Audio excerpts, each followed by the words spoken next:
Hey guys, welcome back to Tech Canon. In this chapter, we're going to focus on algorithms, sliding window problems. So for this section, I chose a problem on LeetCode titled Substrings of Size 3 with Distinct Characters. So let's go through the problem. A string is good if there are no repeated characters. Given a string S, return the number of good substrings of length 3 in S. Note that if there are multiple occurrences of the same substring, every occurrence should be counted. A substring is a contiguous sequence of characters in a string. So it tells you what the definition of a good string is. A string is good if there are no repeated characters. So A, B, C would be a good string since no character is repeated. And then given a string S, return the number of good substrings of length 3. So fixed length of 3. And what is a substring? That's the last line where it tells you a substring is a contiguous sequence of characters in a string. So essentially a subset of a string or a smaller part of a string. So let's look at example 1. Example 1, we have S equals XYZZAZ. And the output says there is one substring that is good. So how was this solution arrived at? The explanation: there are four substrings of size 3, XYZ, YZZ, ZZA, and ZAZ.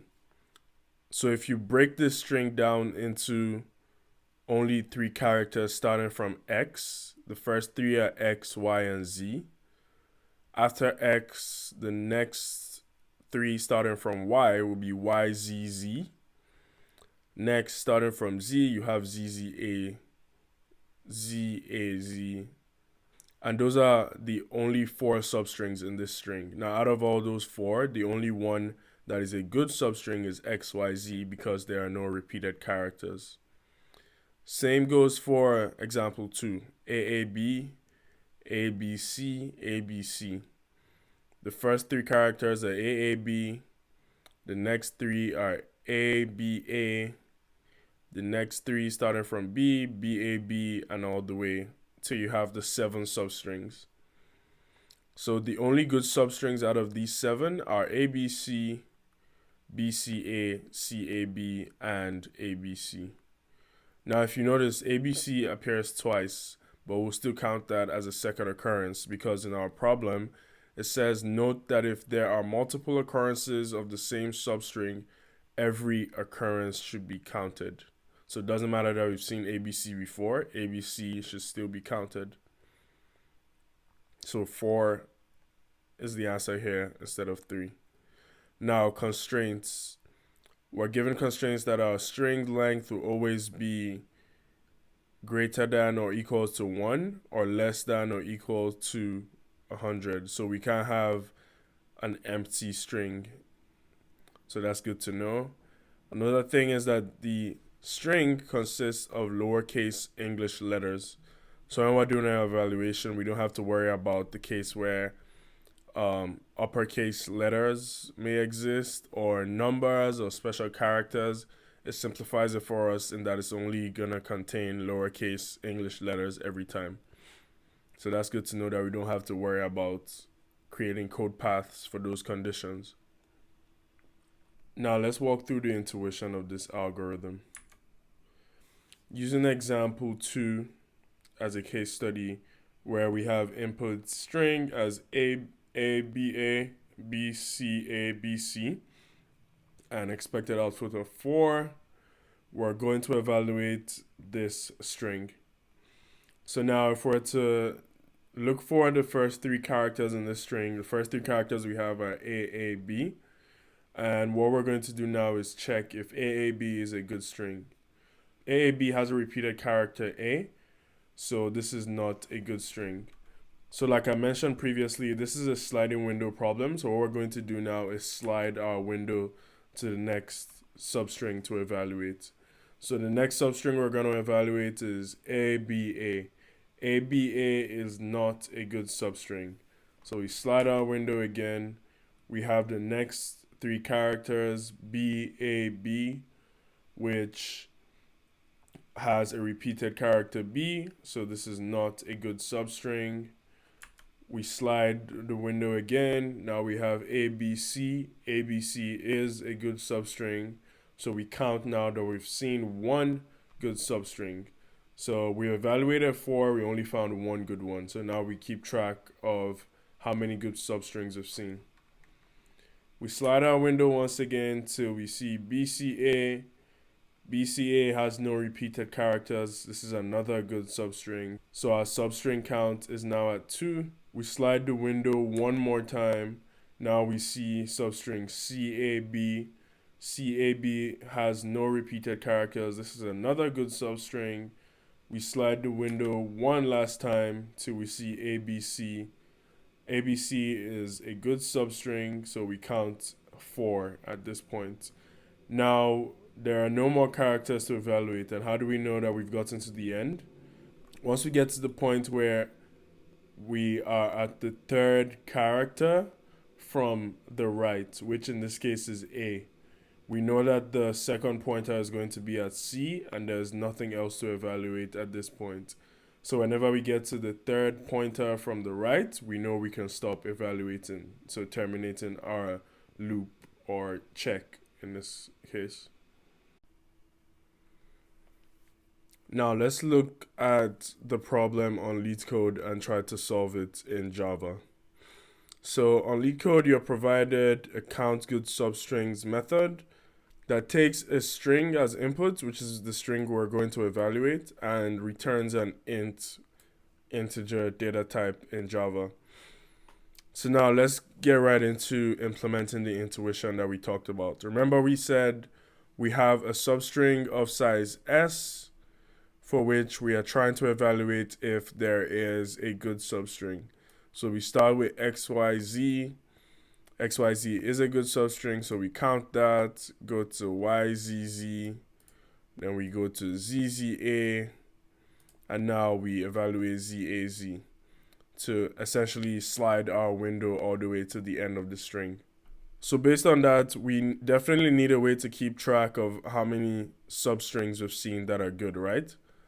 So for that, I'll define at the very top a counter that keeps track of how many good substrings we've seen and initialize that to 0, the integer counter.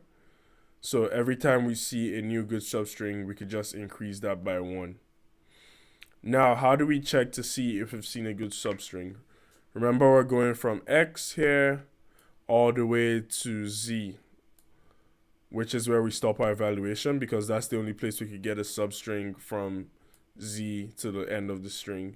If we were to evaluate A, we wouldn't be able to evaluate 3 characters since it would stop at AZ.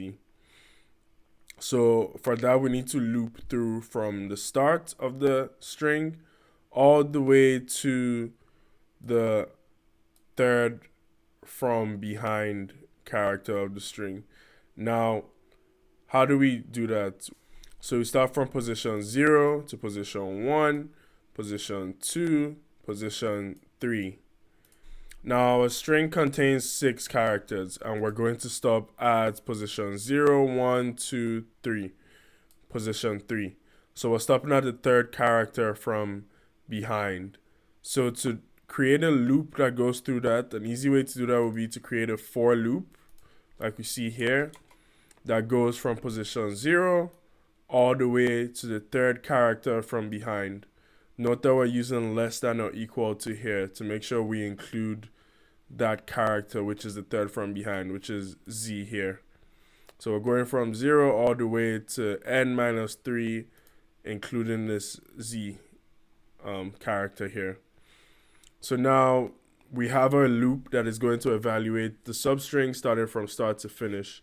Now within that loop, we need to perform that actual evaluation to count the substrings. So based on the sliding window we talked about, how do we know if a substring is a good substring? One easy way to do that is to check if X is equal to Y or Y equals to Z. So if any of these 3 are equal to one or the other, then it is not a good substring. So we could perform that evaluation in our for loop by using a simple Boolean variable here to check if all the characters are not the same. So like I said, how do we check that characters are not the same? So we're going to check that the character at position 0, character at position 1, and character at position 2 are not the same. So to check that they are not the same, you could do a simple comparison where you check character at position 0 and position 1, which we're going to be doing I and I plus 1 here, are not equal. And then the character at position 1 and 2, which is Y and Z, are not equal. And the character at position I and I plus 2 are not equal, which is X and Z using this example. So we check that X is not equal to Y is not equal to Z, and we check that X is not equal to Z if we're evaluating this substring. Likewise, for this substring, we first check that Y is not equal to Z. We check that Z is not equal to Z. Then we check that Y and the last Z are not equal. So once we've evaluated that all those three are not the same, so I combined those expressions with an AND condition that would only return true if each of these expressions are true. So if the first and second character are not equal, the second and third character are not equal, and if the first and the third character are not equal, are not same would return true. So now all we have to do is within that same for loop, if all those characters are not equal, it means that that is a good substring. So we increase our counter by 1. So by the time this for loop is done evaluating, every time that it sees a substring that the characters are not the same, we would have our counter incremented by 1. And now once we're done with that for loop, all we have to do is return the counter which we're keeping track of at the end. And that essentially solves this problem for us. Let me run the code so you get a visual of what it looks like.